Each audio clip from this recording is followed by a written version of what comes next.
I have so many questions. I don't understand.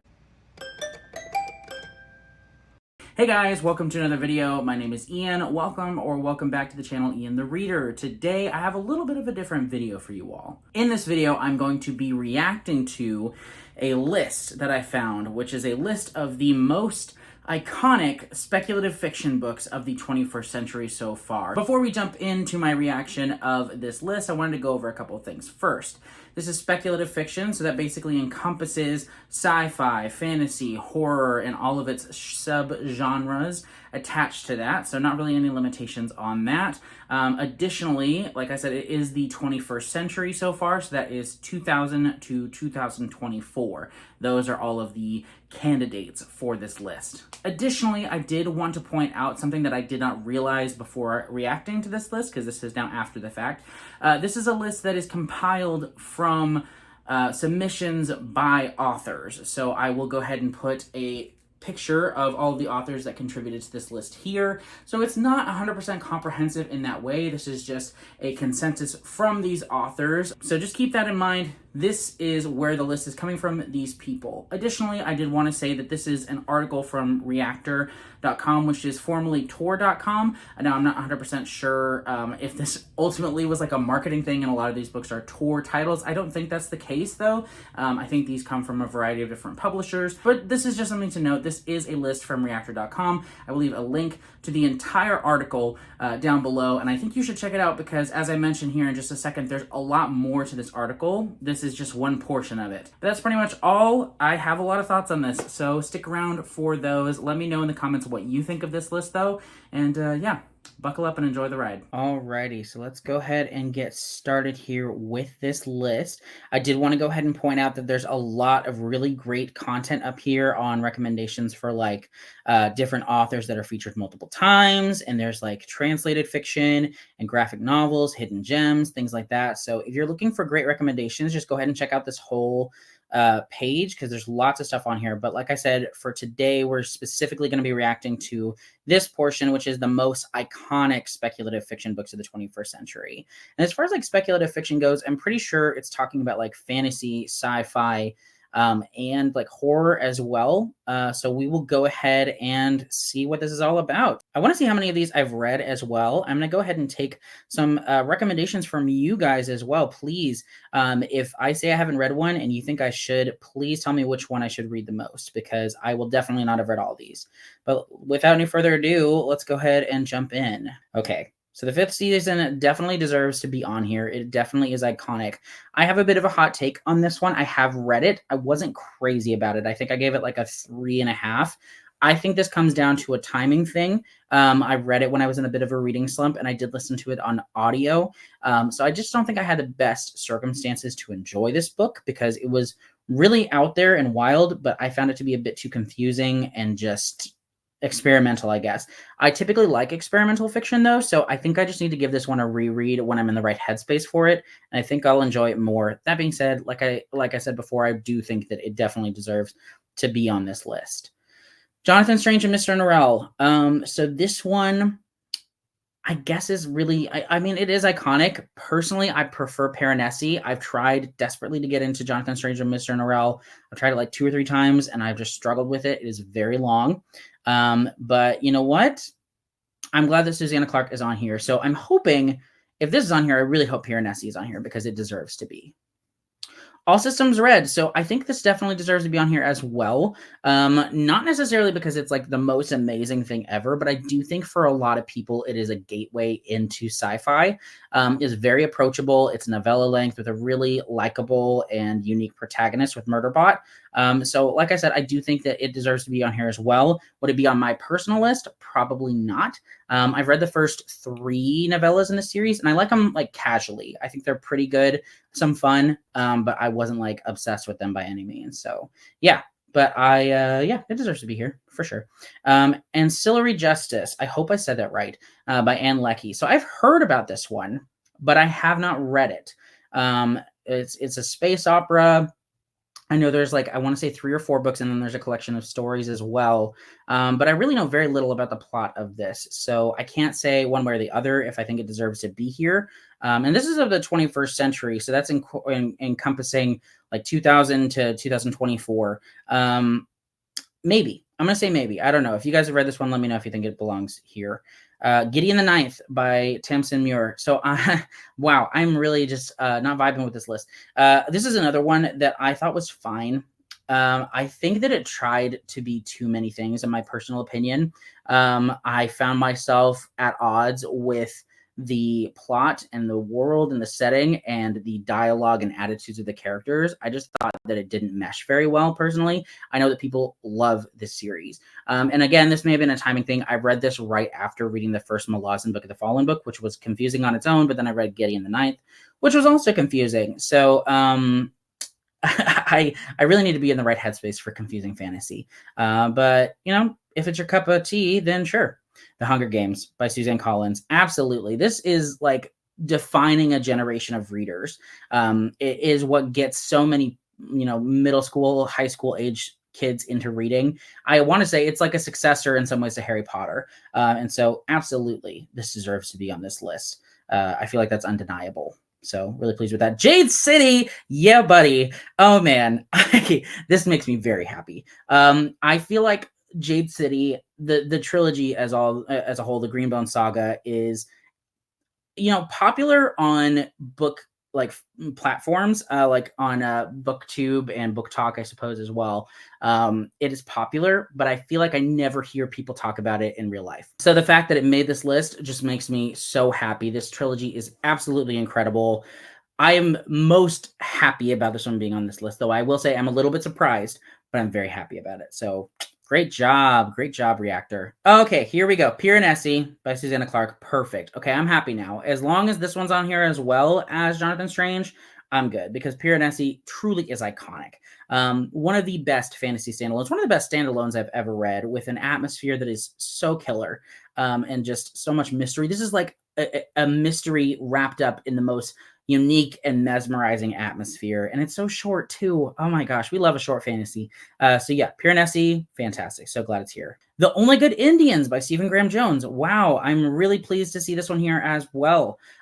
This was my first Stephen Graham Jones, and I think it's the one that really launched him into full-scale popularity, because before that he'd published like over a dozen things probably. But this one is the one where people really started recognizing him, myself included.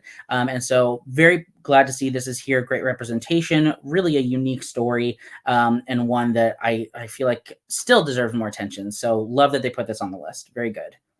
The Three Body Problem. This is one that I am dying to get to. It is on my 30 books to read before I turn 30 list.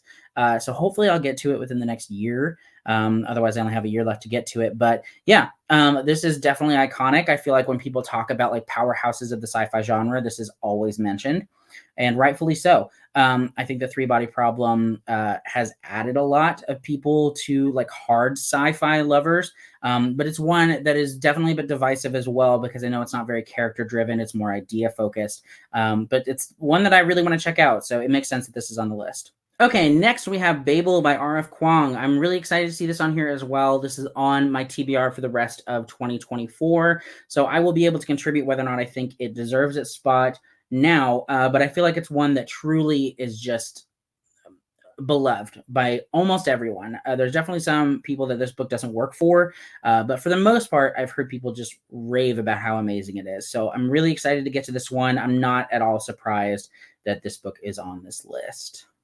The Changeling by Victor Lavelle. Okay, so I have not read any books by this author. I know that he's written quite a few books I'm interested in, but I have not read it. And I actually really don't know what this book is about.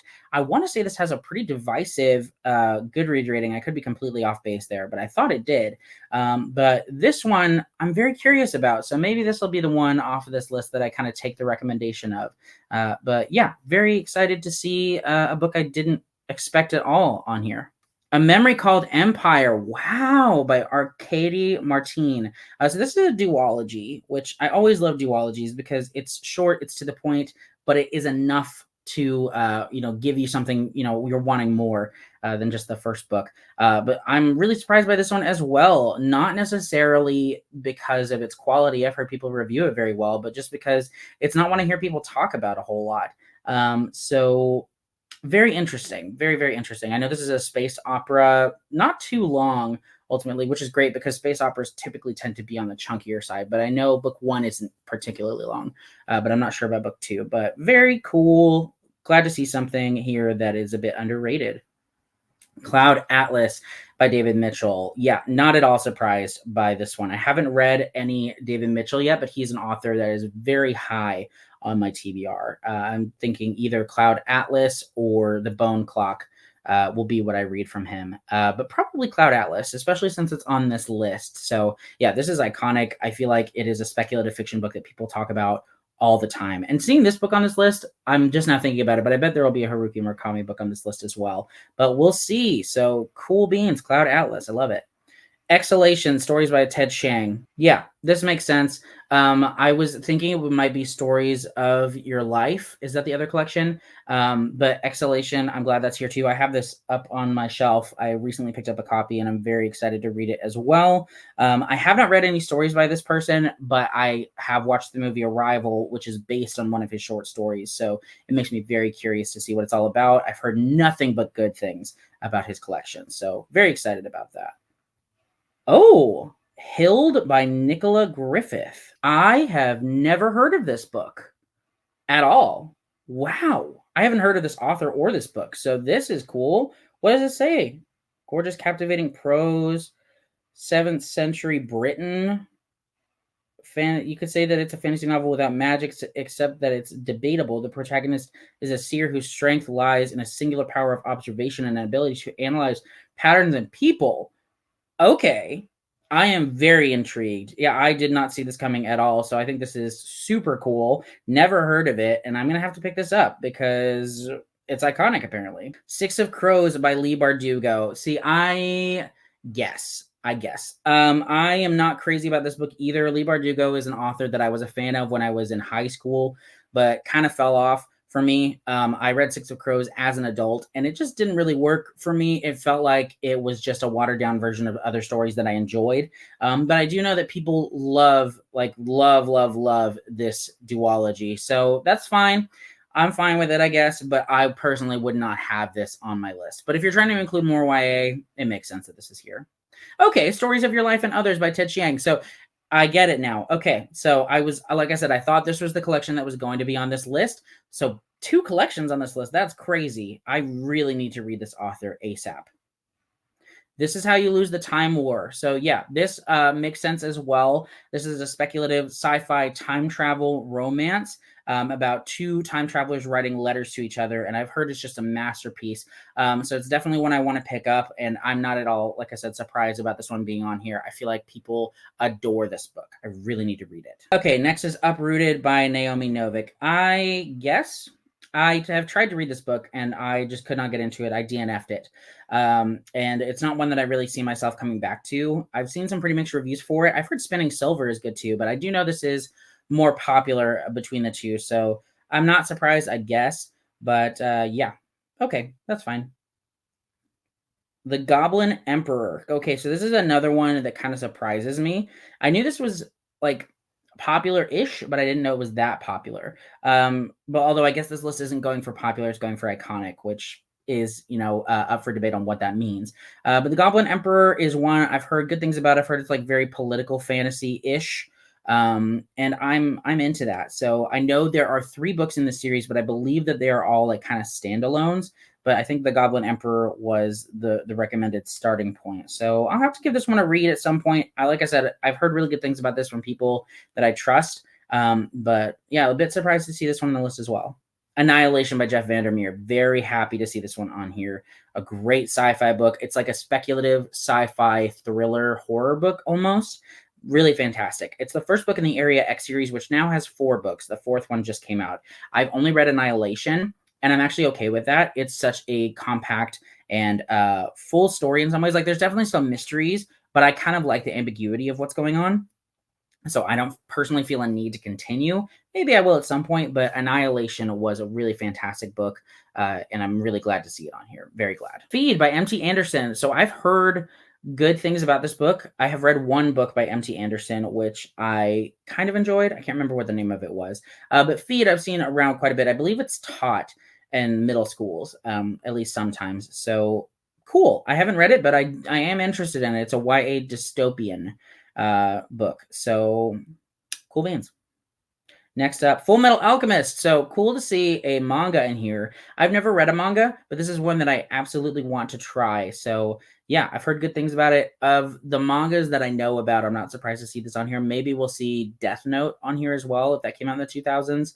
I think One Piece started earlier than 2000, so I don't think that'll be on here, but I'm not surprised to see Full Metal Alchemist here at all.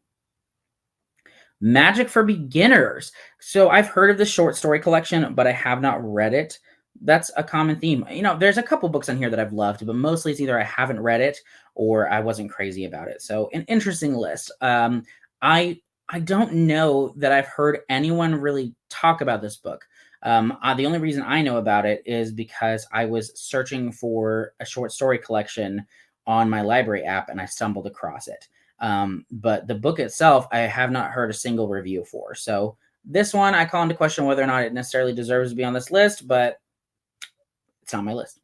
Okay, next we've got Saga. Makes sense. Absolutely. A really popular sci-fi space opera graphic novel series. One that I want to try for sure. Like I said, I haven't read too many graphic novels or manga, but this one absolutely makes sense. The rave reviews I've heard about this, just out of the water. Station 11. Yeah, this is iconic. A dystopian book that just blew up in 2014 and really launched Emily St. John Mandel into widespread popularity. She had at least one book before that, I think a couple, but Station 11 just was everywhere in 2014. So not surprised by this whatsoever. The Cruel Prince. If you want, I've read this. I've read the whole trilogy, and it's fine. If you like YA, like kind of that angsty YA fantasy, sure. But The Cruel Prince is not by any means amazing.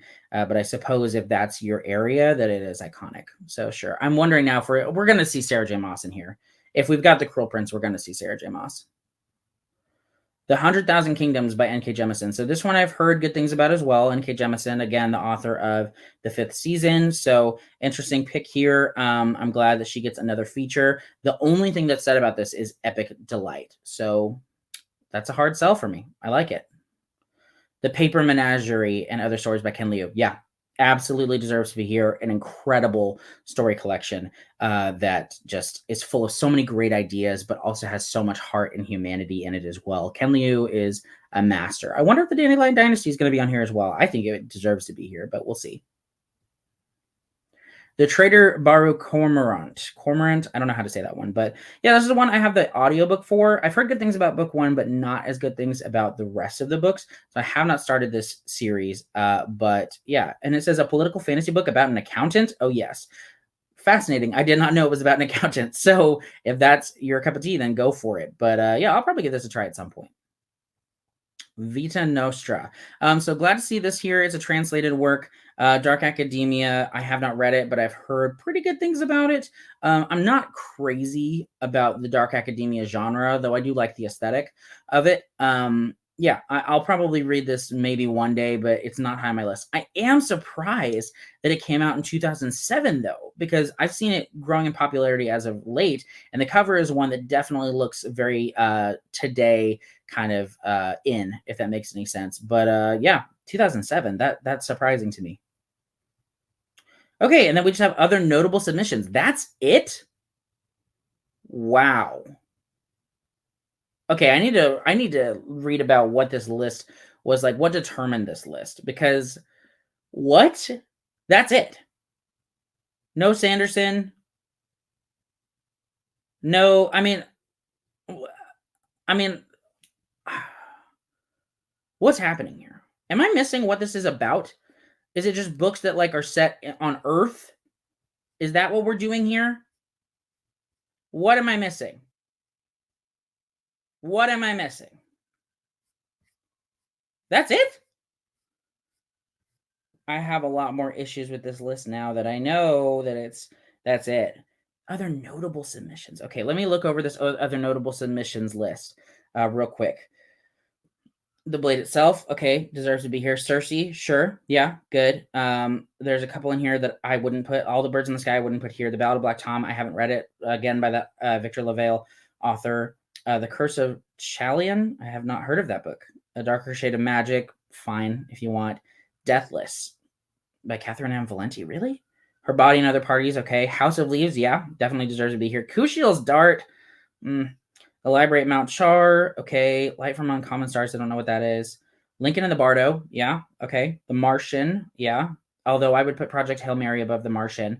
The Mountain and the Sea, okay. Never Let Me Go, absolutely. The Night Circus, yeah, iconic. The Raven Boys, Sorcerer to the Crown, The Spear Cuts Through Water, Spinning Silver, Strange the Dreamer, A Stranger in Olandria, Tenders the Flesh, Too Like the Lightning, and Unkindness of Ghost Who Fears Death. I have so many questions. I don't understand. I need to read what they said at the start of this section to make sure that I'm understanding the parameters of this list. Hang on one second. Yeah, I have a lot of problems with this. I just reviewed it. No Sanderson, no Lies of Locke Lamora. Like the fact that you included Six of Crows, but not Lies of Locke Lamora. I didn't even like The Name of the Wind, but it's not on here either. That's just fantasy. When you're looking at sci-fi, Project Hail Mary, absolutely. Yeah, I have a lot of issues with this list now that I know. I mean, knowing if this is only going to be like this long, I'd say the 5th season deserves to be here. 1, Susanna Clark deserves to be here. Also, Some Dread, maybe. I don't know about this Ann Leckie book. I wouldn't put Getty in the 9th tier. Hunger Games, yes. Jade City, as much as I love it, I'm not sure that it's been here long enough and like we've seen the impacts of it yet enough to be considered iconic. As much as I love it, Pure and Essie I would put here. The Only Good Indians, yes, I would put here. The Three Body Problems, yes. Babel, I'm gonna say yes, even though I haven't read it yet. The Changeling, I don't know, I wouldn't necessarily. A Memory Called Empire, I wouldn't either. Cloud Atlas, yeah. This is just a weird list now that I've read all of it. If it was longer, that'd be fine. And I'm glad I got some recommendations from this that I'd never heard of. It's just for this being considered the most iconic speculative fiction books of the 21st century, I find the choices they made to be very strange. Not all the time, but definitely some of the time. The fact that there is Hunger Games, Six of Crows, and the Cruel Prince on here is baffling to me. I would put the Hunger Games, and I wouldn't put Six of Crows or the Cruel Prince. Yeah, this is weird. All right, I don't even know what to think now. Maybe at some point I'll make my own list like this just to put my voice out there, but who really wants that? That's the video. I'm a little disappointed in this list now. I was rocking with it, but then it just ended. I thought for sure we were going to have some, like, I don't like Sarah J. Maas's books very much, but you can't deny the fact that she has introduced so many people to fantasy now, and there are just so many copies, like copycats of her books at this point, that I'm not surprised. And there are so many other books that I know I'm not even naming. I'm just baffled at this point. So, yeah, weird list. But I'm glad I at least got some recommendations from it. Thanks so much for watching. Hope you enjoyed. Let me know what you think of this list in the comments if you're as surprised as me at the choices they made. Yeah, thanks so much for watching. See you in the next video. Bye.